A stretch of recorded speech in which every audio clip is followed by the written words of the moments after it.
Dear doctor TV, మా బాబు వయసు 6 సంవత్సరాలు.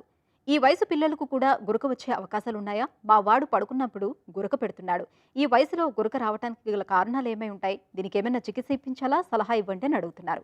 ఈ ప్రశ్నకు డాక్టర్ గారి సమాధానం ఇప్పుడు చూద్దాం. చిన్న పిల్లలకి గురక వచ్చినట్లయితే అప్పర్ ఎయిర్వే అబ్స్ట్రక్షన్ అనే దాని వల్ల వస్తుందన్నమాట.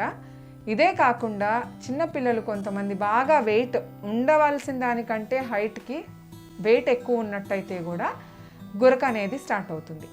సో అప్పర్ ఎయిర్వే అబ్స్ట్రక్షన్ అనేది తెలుసుకోవాలి మనము. మెయిన్గా అదే చాలా కామన్గా ఉంటుంది పిల్లలకి. టాన్సిల్స్ కానీ ఎడినాయిడ్స్ కానీ చాలా పెద్దగా ఉన్నట్టయితే అప్పర్ ఎయిర్వే అబ్స్ట్రక్షన్, దాని తోడుగా గురక అనేది కనిపిస్తుంది అన్నమాట. సో ఒక ఈఎన్టీ సర్జన్ అథవా పీడియాట్రిషియన్ని కలిసినట్టయితే మీకు టాన్సిల్స్ ఎడినాయిడ్స్ ఏమన్నా పెద్దగా ఉన్నట్టయితే దానికి ట్రీట్మెంట్ తీసుకోవాలి. లేక ఒబెసిటీ, లావు బాగా ఎక్కువగా ఉన్నట్టయితే కూడా దాని డైటరీ మోడిఫికేషన్స్ చేసుకుని గురకని కంట్రోల్ చేసుకోవచ్చు అన్నమాట.